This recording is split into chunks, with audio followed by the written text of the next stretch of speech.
12 years ago, on a crisp Halloween evening in Fallridge, the sky was awash in orange and violet hues. Children ran along sidewalks dressed as ghouls, superheroes and princesses, their laughter echoing through the small, sleepy town. Porch lights flickered to life, jack-o'-lanterns grinned from doorsteps, and pillowcases filled steadily with candy. It was the kind of night that made memories, until one of those memories turned into a nightmare. Daniel Brooks, 8 years old, full of life and energy, adjusted his pirate hat with a lopsided grin. His sword was made of foam, but in his imagination, it gleamed with battle-worn glory. "Come on, Sam," he shouted to his best friend, a shy boy dressed as a skeleton. "We gotta hit the Wilcox house before they run out of Reese's." They'd already collected a sizable haul, but Daniel had a rule: never skip a house with a carved pumpkin. His mother had reminded him to stick to familiar streets, to stay with Sam, and be home before 8. But Daniel was an explorer at heart, always pushing the edges. As they made their way through the neighborhood, laughter trailed behind them. But something shifted as they approached the outskirts of Fallridge. The houses were darker, the air colder, and the trees cast twisted shadows beneath the dimming streetlights. "Maybe we should head back," Sam muttered, glancing around. Daniel, undeterred, pointed ahead. One more house. It was the old Latham property, abandoned for years, surrounded by an overgrown lawn and a rusted gate. Local kids called it the Witch House, a place for dares and ghost stories. Sam hesitated, gripping his candy bag tighter. Daniel smirked. Scaredy cat. A dare was issued, a challenge accepted. Daniel stepped through the gate, candy bucket swinging from his arm, boots crunching fallen leaves. Sam stayed at the edge of the sidewalk, heart thudding in his chest. Daniel knocked on the faded wooden door. Nothing. He knocked again. Just the sound of wind rustling dead branches. Then a creak. The door opened slightly, just enough for Daniel to peek in. He turned back toward Sam, grinning mischievously, and disappeared inside. That was the last time anyone saw him. When Sam finally worked up the courage to approach the porch, Daniel was gone. No sound, no answer to his frantic whispers, just the faint, eerie creak of the house settling. He ran home in tears, stammering the story to his parents. By nightfall, the entire town was searching for Daniel. Police cars combed the streets, helicopters hovered above wooded areas, volunteers with flashlights and dogs swept through parks and abandoned buildings. All they found was his candy bucket, tipped over on the lawn of a nearby house, some of the candy still inside. The town of Fallridge was never the same. Every Halloween since then had been quieter.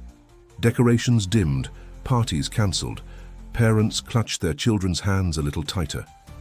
Daniel's disappearance was a wound that never healed, a reminder of how quickly innocence could vanish into darkness. His mother, Laura Brooks, refused to move. She kept Daniel's room just as he'd left it, posters on the walls, pirate toys on the shelves, and a nightlight still plugged into the corner socket. Every year on October 31st, she lit a candle in the window, hoping he'd find his way home. Detective Greg Mullins, a seasoned investigator near retirement, had taken the case personally. It haunted him more than any other. No suspects, no evidence. Just a boy who vanished on a night meant for joy. He kept the file open unofficially. Sometimes he'd drive past the Latham property late at night, headlights washing over the silent, crumbling house. Sam Carter grew up carrying the weight of that night. He'd replay it over and over. What if he'd gone in with Daniel? What if he'd stopped him? By the time he turned 18, he couldn't bear to live in Fallridge any longer. He left for college, chasing a life far from haunted streets and whispered accusations. Still, every Halloween, the memory returned. So did the guilt. But everything changed one October afternoon, exactly 12 years after Daniel vanished. While most of the town tried to forget, something buried deep was about to surface, and the truth hidden in shadows and silence would begin to stir again. The morning after Daniel Brooks vanished, Fallridge woke up to silence. No laughter echoed through the streets. No wrappers crinkled in backpacks. The leftover candy sat untouched in bowls across the neighborhood, forgotten beneath the weight of fear. Search parties stretched into days. Police combed through forests, drained ponds, questioned every neighbor within 5 blocks. Nothing. No footprints, no clothing, no sign of struggle. Just a single overturned candy bucket on the lawn of the Harringtons' house. That was all he left behind. Laura Brooks, Daniel's mother, aged 10 years in 10 hours. Her voice, once warm and melodic, turned raw from pleading with strangers. She clung to her son's photo, pressing it into the hands of officers, volunteers, reporters, anyone who might bring him home. She refused to believe he was gone, not without a trace. "I know my son," she said again and again. "He wouldn't just wander off." Someone took him. Detective Greg Mullins led the investigation. Grey-haired, steady, with decades of experience behind his eyes, Mullins was known for his tenacity. But Daniel's case tested him like nothing else. Every theory led to a dead end. Every tip turned cold. The house Daniel entered had been empty for years. No fingerprints, no signs of life. Just dust and decay. Still, Mullins couldn't let it go. He worked late into the nights, pinning photographs and timelines to his office wall. When official orders came to close the case, he ignored them. He left Daniel's file open on his desk, even when the years began to blur and the calls stopped coming. Sam Carter, the boy who was with Daniel that night, became the town's quiet shadow. He was never blamed, not publicly, but he felt the stares. He knew the whispers. The guilt hardened inside him, a weight that never lightened. He stopped trick-or-treating the very next year. On Halloween, he stayed indoors with curtains drawn, ears covered to drown out the sound of laughter outside. The night haunted him, not because of what he saw, but because of what he didn't. By middle school, Sam had grown withdrawn. Teachers noticed, so did counselors. But nothing helped. The night Daniel disappeared had etched itself into his identity. Still, he remained friends with Laura. She treated him like a second son, not out of replacement, but remembrance. He often visited, sat quietly on her porch, sometimes holding Daniel's favorite comic book. He never spoke much during those visits. Neither did she. The town, meanwhile, unraveled slowly. Parents became cautious. Children walked in pairs. Halloween decorations diminished year after year, replaced by porch lights turned off and locked doors. The spirit of the holiday, so full of joy and mischief, faded into something fearful and hushed. At Fallridge Elementary, Daniel's name remained on a faded welcome back banner that was never taken down. It became a silent tribute. His seat in Mrs. Helms's third-grade classroom stayed empty for months. Eventually, the school filled it, but the memory lingered. Each October, the local paper printed a brief article. Still no answers in disappearance of Daniel Brooks. Each time, Laura gave a new photo, one from her growing collection of what-ifs, digitally aged, to show what Daniel might look like now.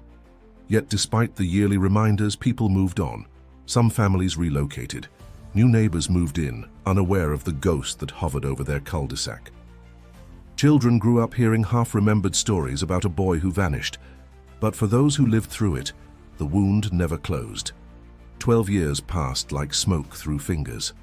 Detective Mullins retired officially, though he kept his notes in a locked drawer at home. Sam graduated high school and left town for college, carrying guilt in his suitcase. Laura remained in Fallridge, keeping Daniel's room untouched, dusting, vacuuming, even folding the same blanket over his bed every Sunday. In all that time, not one real lead emerged. Not a witness, not a confession, just silence. Until something stirred. But that moment hadn't arrived yet. Not quite. Because before the truth could claw its way to the surface, Fallridge had to face its past once more. 12 years later, Fallridge hadn't changed much, at least not on the surface. The town still smelled of wood smoke in autumn. The leaves still painted the sidewalks in oranges and reds, and the same porch swing creaked in front of Laura Brooks's house, though she hadn't sat on it in years. But beneath it all, something had shifted, a quiet tension, dormant but waiting. Sam Carter returned that October, older now, leaner, with sunken eyes and the beginnings of a beard he hadn't fully committed to. College hadn't erased the past, it had merely delayed the confrontation. He didn't know why he came back exactly, a sense of unfinished business maybe, or a need to look the town in the face. Falridge greeted him with familiarity. Same cracked sidewalks, same gossiping neighbors, same painful glances. People still remembered, especially this time of year. He drove past the McCallan property on his second day back. The place looked worse than he remembered, shutters hanging loose, yards swallowed by weeds, a condemned notice stapled to the fence. The town council had finally approved demolition of several derelict properties before winter set in. The McCallan house and its backyard shed were on the list. That shed. He hadn't thought about it in years, but something about it tugged at him. On a whim, he parked across the street and crossed the overgrown lawn. The shed door creaked just as it had when they were kids, protesting even the idea of being opened. Inside it smelled of mold and wood rot, broken shelves, rusted tools, a family of spiders in the corner. Sam moved slowly, not sure what he was looking for, only that something felt wrong. Then he saw it.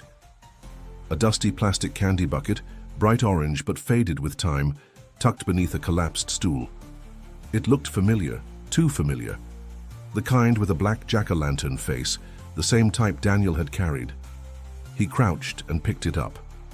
On the underside, in smeared black marker, were the letters D.B. Daniel Brooks.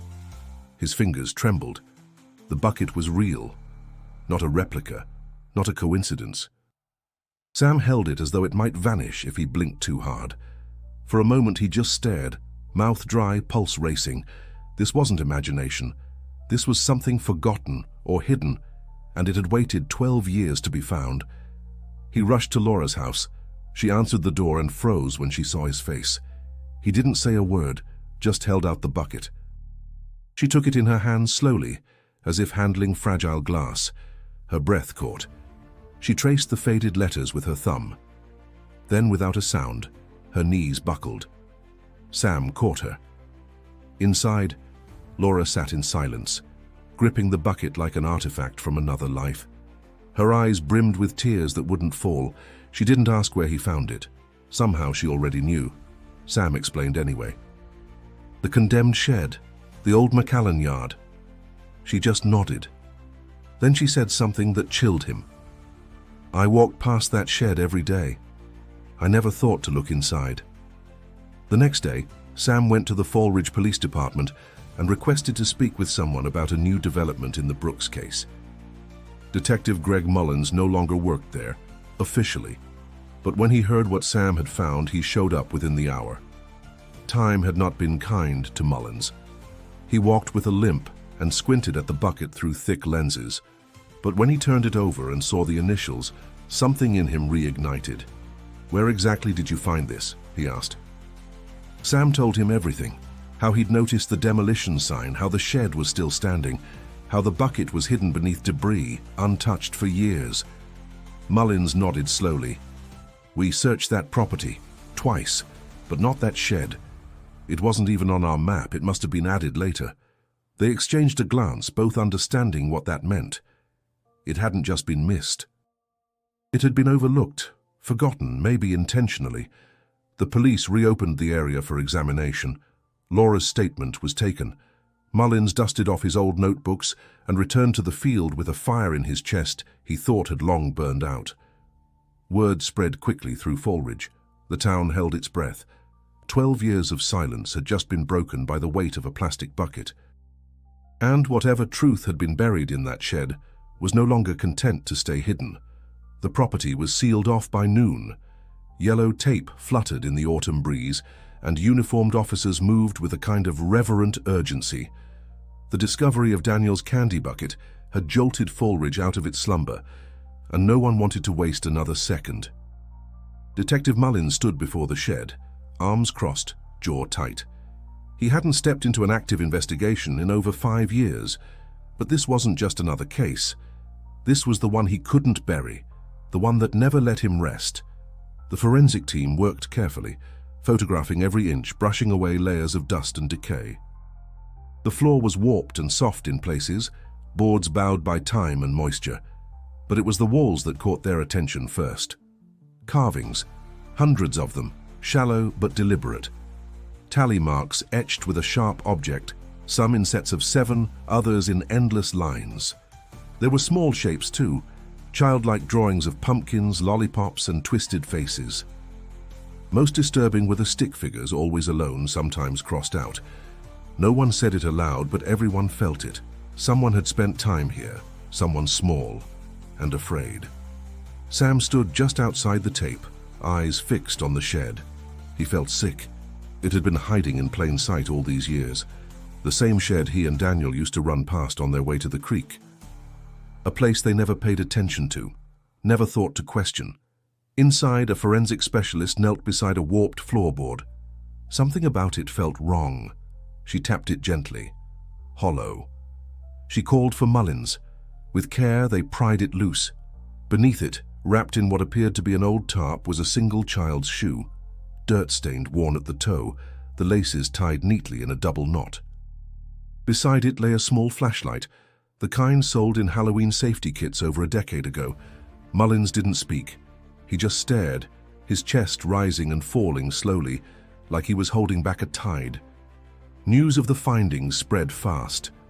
Falridge was a town that fed on whispers, and now there was plenty to say.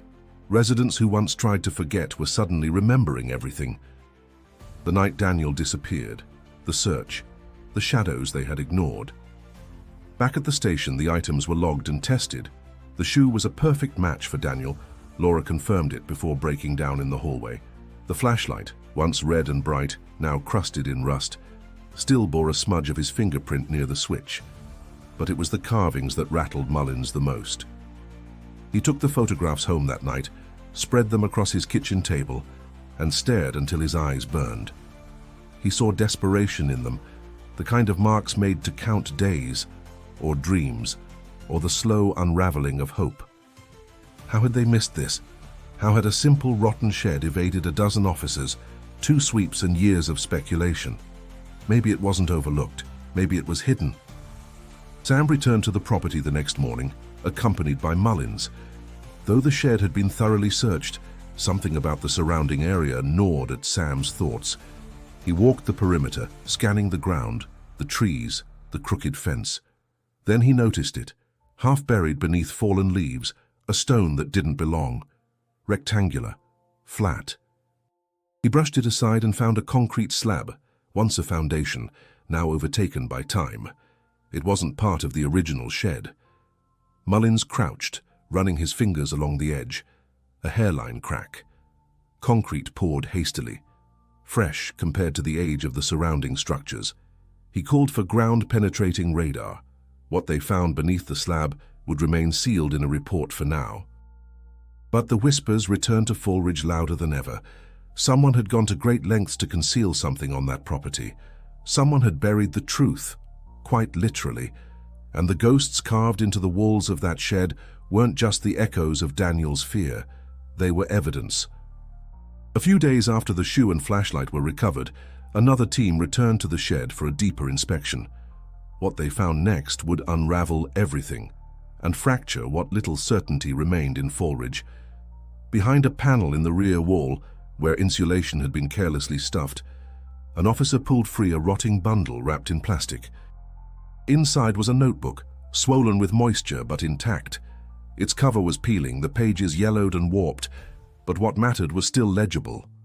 The handwriting was unmistakably a child's, uneven, shaky, letters drawn as though with a trembling hand. And on the inside cover, written in blue crayon, were the words, "This is Daniel's. Don't read unless you're a friend." The notebook was immediately taken in for preservation. Experts began cataloguing each page, but even before full transcription, a disturbing pattern emerged. The entries were short, fragmented, some just single words, others small paragraphs, as if Daniel had been trying to mark time or make sense of where he was.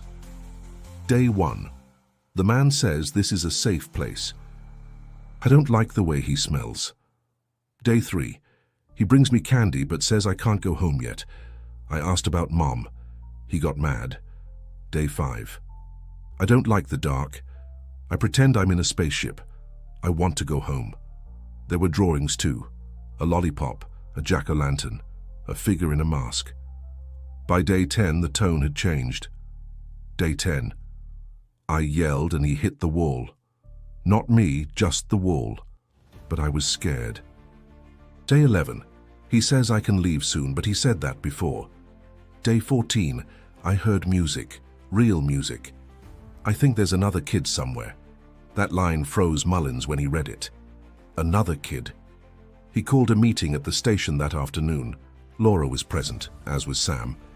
Together they sat in silence as the first 20 entries were read aloud. Laura's hands trembled, but she didn't cry. Sam gripped his chair so tightly his knuckles turned white. The reality was undeniable now. Daniel had been alive after his disappearance, alive and trapped. The notebook became the focus of the investigation. Forensic analysis confirmed the paper and ink dated back at least a decade. Tiny fingerprints were preserved on several pages, partial but consistent with Daniel's known prints. It wasn't just his words, it was his voice, reaching through time, begging to be heard. The entries became more erratic the further in they went. Day 17. No candy today. He says I need to listen better. Day 20. I think he lies. I think he's scared too. Day 21. He brought me something soft. A blanket, I think. Smelled like outside. Day 22. I miss the stars. Some pages were blank. Others were smudged with what looked like tears, or worse. Near the end, the handwriting degraded, the lines crooked, the words harder to decipher. Day 27. He says I'll go to sleep and wake up at home. I don't believe him. That was the final entry. Mullins closed the file gently, his expression unreadable, but Sam could feel the energy shift. The detective rose, walked to the window, and stared into the empty street outside. We failed him, he said finally. Laura, her voice like gravel, replied without turning. Find the man. Mullins didn't respond, but the words hung in the air like a promise. Back at his home office, the detective pulled out the original case files. He spread out the maps, photos, interview transcripts. And there, tucked in a section long neglected, was something he hadn't thought about in years. A discarded report about candy wrappers found near the Latham property, specifically an obscure brand of sour chews no longer sold at major retailers. He remembered brushing it off, too common, too vague, but now he searched records for suppliers. Only one small shop in a neighboring town had stocked them regularly in 2010. The shop had kept customer lists for special orders. Mullins requested them. And as the list printed from the dusty records, one name caught his eye. He circled it and picked up the phone. The name on the candy supplier's customer list was one Detective Mullins hadn't seen in years, Roger McCallan. It wasn't shocking. He had owned the property where the shed was found. But what struck Mullins now was the timeline. Roger had placed a standing order for those specific sour chews every October for nearly a decade, ending abruptly in 2013, the same year he died. Mullins pulled the old property records.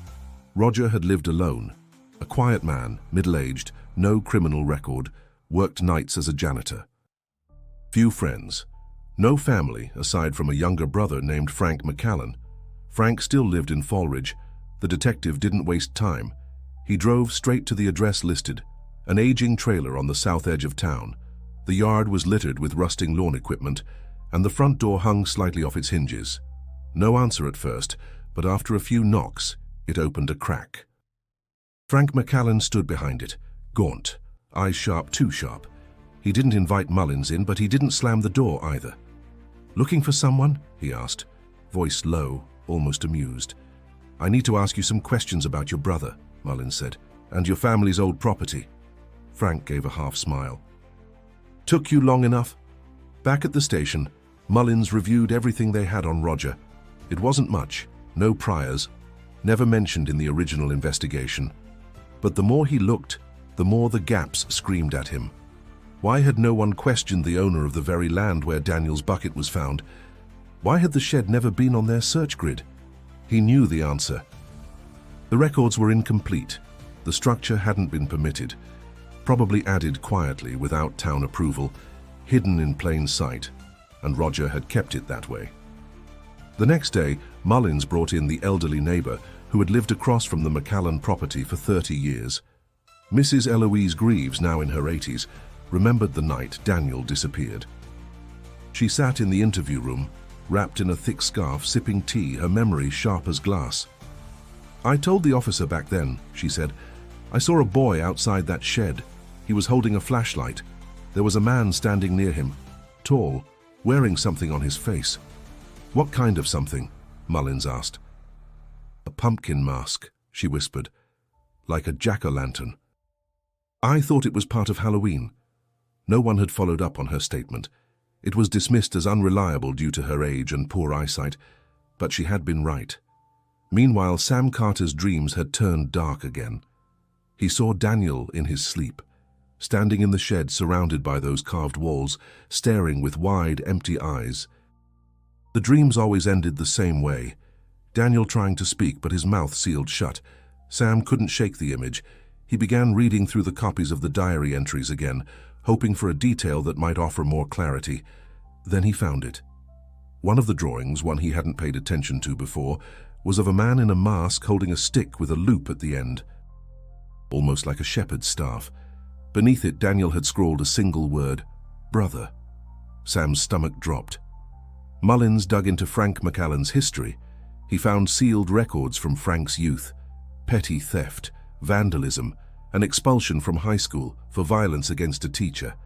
Then a long gap, nothing for years, too quiet. He also uncovered an old employment record. Frank had worked part-time at a summer camp near the Fall Ridge Woods in the early 2000s. The camp closed years ago, after funding dried up. But it was only 5 miles from where Daniel vanished. Why had Frank never appeared on any list? Why had he escaped all suspicion? And more importantly, what exactly had he been protecting his brother from? When Mullins confronted Frank again, the man laughed. "You people always look in the wrong places," he said.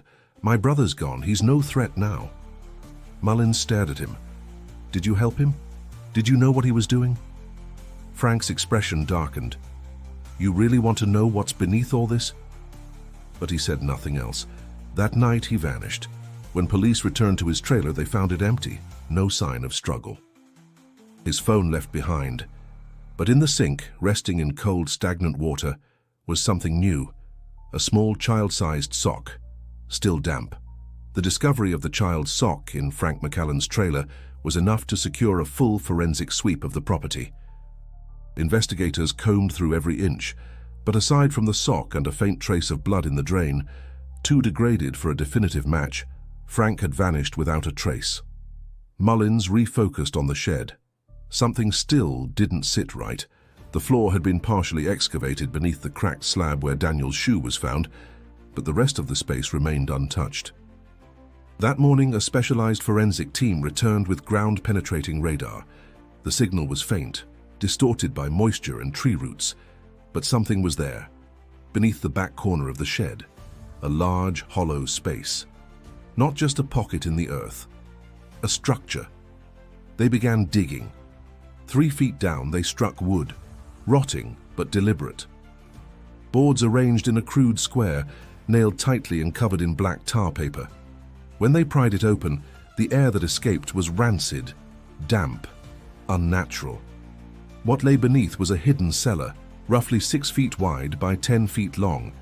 The stairs were narrow, almost vertical, leading into darkness. Mullins went first. His flashlight caught the edge of something metallic, chains bolted into the cement wall. There were faded blankets in the corner, some with cartoon characters barely visible through the grime. A small desk sat near the opposite wall, covered in old coloring pages, crayon marks, scratched out faces and toys.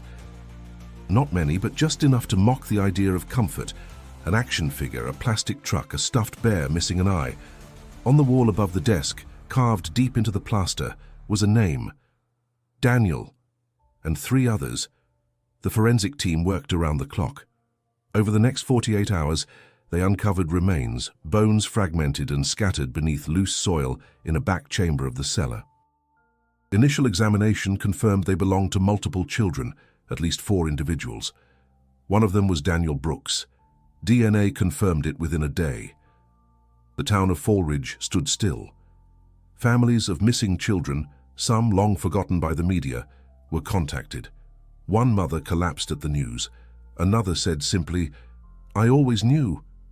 The nightmare had a body now, and a burial ground. The shed was declared a crime scene of national importance. News vans circled Falridge. Reporters camped outside the police department, but behind the cameras, the town turned inward. Halloween decorations were torn down. School was cancelled for 3 days. Local pastors held a joint prayer vigil, attended by nearly every household, but no one spoke during it. There was nothing left to say. Sam Carter didn't attend. He stood alone at the edge of the McAllen property, staring at the now exposed cellar, the chain bolts, the toy truck, and he felt something he hadn't in 12 years: rage.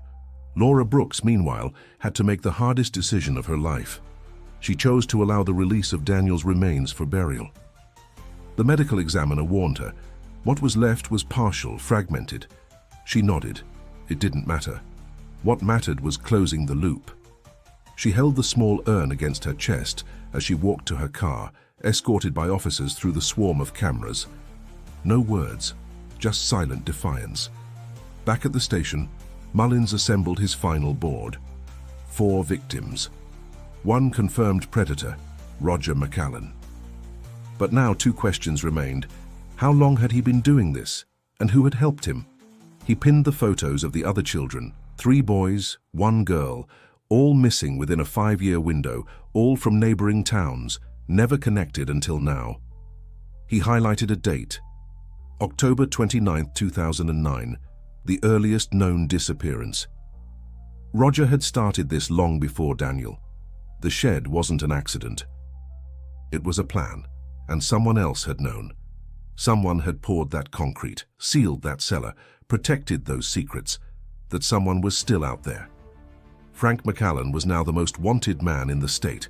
His sudden disappearance, combined with the evidence piling up at his brother's property, turned suspicion into certainty. Warrants were issued, highway alerts sent. His photo plastered across news broadcasts and digital billboards, but it wasn't just law enforcement chasing him now.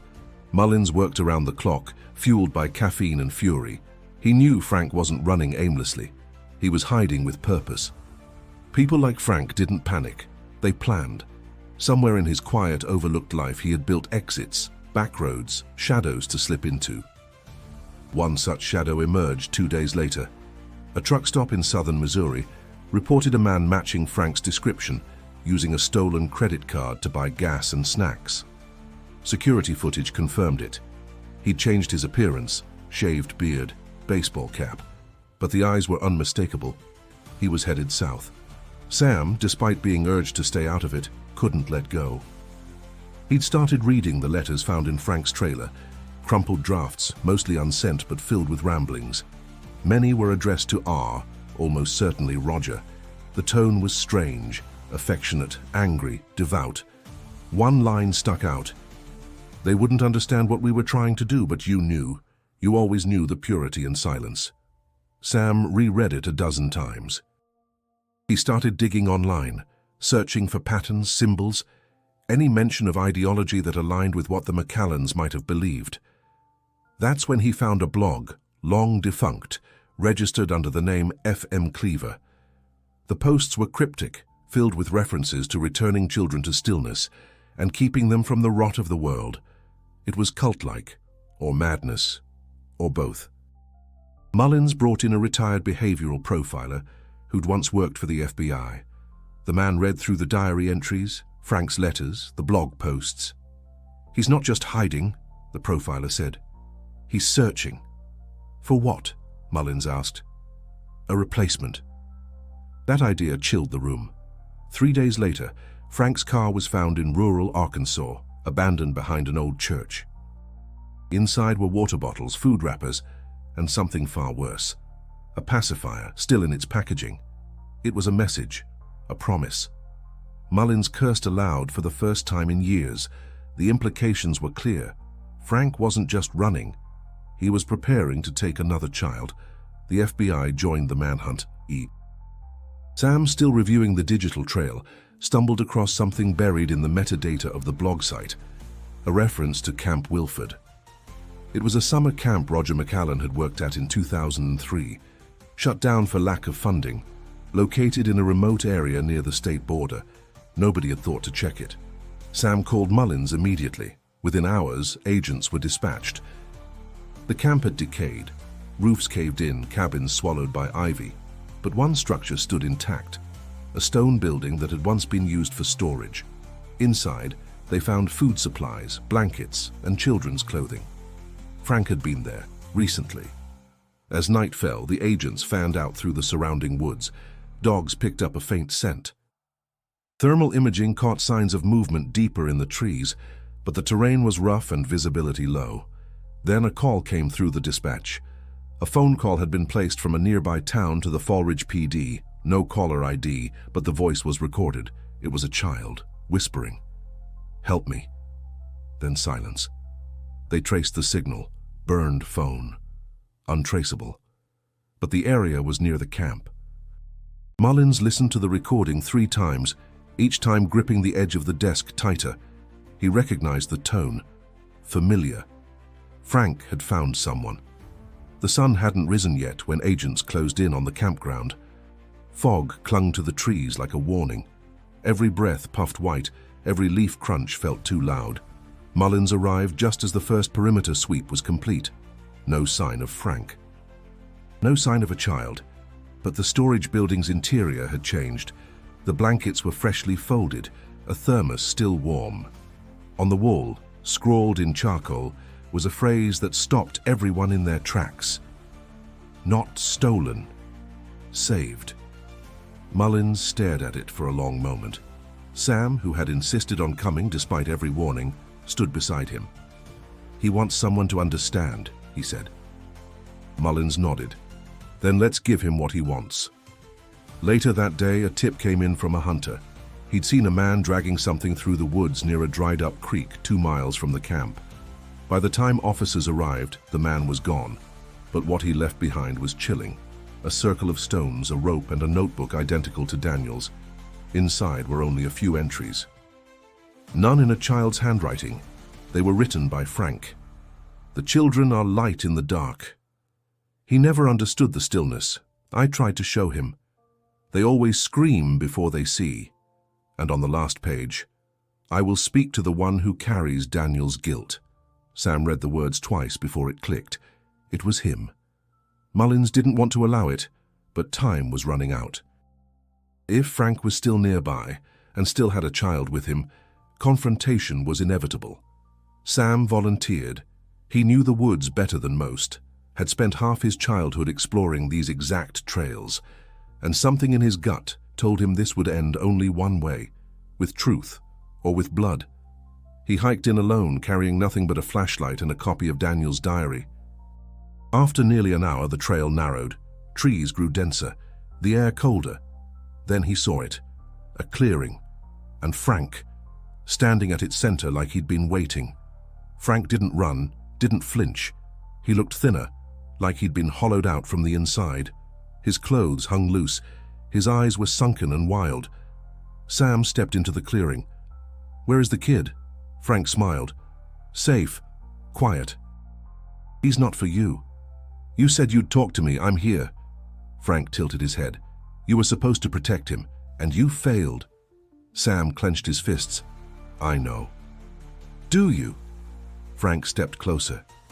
"He trusted you, and you left him." Sam swallowed hard. "I was 8. I didn't understand, but I've carried him with me every day since." Frank's face twitched. For a moment, he looked almost sad. "He was special," Frank whispered.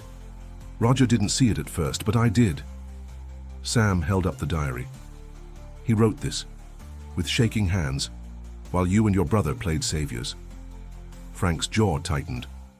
"We were trying to save them." "From what?" "The world, the noise, the filth." Sam stepped forward. "You tortured them." Frank's voice rose. "We gave them peace." Mullins emerged from the trees just then, quiet, gun drawn. Officers flanked him. Frank didn't move. "I knew you'd follow," he said to Sam. "You always wanted to finish what you couldn't that night." Sam's voice cracked. "Where is he?" A beat of silence. Then Frank raised a hand and pointed behind him. There, tucked beneath a camouflage tarp, was a small sleeping bag. Inside, a boy, no older than 7, was curled up, fast asleep. Pale but breathing. Officers rushed forward. Frank didn't resist. Back at the station, Frank gave a full confession. Roger had started it, first out of twisted curiosity, then conviction. Frank had followed at first reluctantly. But somewhere along the way he'd begun to believe. He admitted to sealing the shed, burying the evidence, assisting in the kidnappings, keeping journals, and watching Daniel die. He tried to run, Frank said, eyes vacant, tripped on the stairs, broke his neck. Sam sat in the hallway after the confession, shaking, silent. It was over. At least, the worst of it. The autumn morning of Daniel Brooks's burial was quiet. No media, no police. Just a handful of people standing beneath the golden leaves, watching as the small urn was placed beneath a tree in Falridge Memorial Cemetery. Laura wore blue, Daniel's favorite color, and clutched a folded piece of paper in her hands. When the minister finished speaking, she stepped forward. Her voice, though cracked by grief, carried clear. "This is from his journal," she said. "Day 5. She read the words aloud slowly. "I don't like the dark. I pretend I'm in a spaceship. I want to go home." She paused. He's home now. There were no other eulogies, no need. Everything that had to be said was already etched in the faces of those who loved him, those who searched for him, and those who never forgot. After the burial, Sam walked the path Daniel used to take on Halloween. The same streets, the same corners. He passed the Harringtons' old house, where the candy bucket had been found all those years ago. It felt smaller now. Everything did. He stopped at the rebuilt fence surrounding the McAllen property. The shed had been demolished, the cellar sealed. But the memory of what happened there remained. In place of the building stood a simple plaque, etched in stone, "For the lost and those who never gave up." Sam placed a piece of candy, Daniel's favorite sour chews, at the base, then turned and walked away. Detective Greg Mullins submitted his final report and retired for good. He declined interviews. He ignored publishers. Instead, he mailed one item, a binder of notes, maps, and case summaries to Sam. No note, no explanation, just the work. Sam flipped through the pages one night, overwhelmed by the weight of it all, and then he closed it, knowing what to do next. He applied to work with child victim advocacy programs. If he couldn't change the past, he could help someone else survive the future. Laura, meanwhile, took down the candle from her window for the first time in 12 years. She packed away Daniel's toys, not out of denial, but peace. His room became a place of memory, not mourning. She started volunteering at local schools, reading to kids. She never mentioned her son, but sometimes when she read the funny parts, she laughed just like he used to. Falridge slowly reopened its heart to Halloween. The following October, pumpkins returned to porches, costumes were dusted off, children walked the sidewalks in groups, shepherded by cautious but smiling parents. That year, they added a tradition. Each child placed one extra candy on their doorstep before leaving, for Daniel. As the years passed, the story of what happened in Falridge became legend, shared in whispers, online forums, documentaries. But beneath the headlines and hashtags, there remained the truth that never made it into sound bites. A boy vanished, and those who loved him never stopped listening. If this story moved you, if you followed this journey to the end, please consider subscribing for more real-life inspired narratives that matter. Your support helps stories like Daniel's continue to be told. And if you're ready for another gripping mystery, click the video on your screen now, because some secrets are still waiting to be uncovered.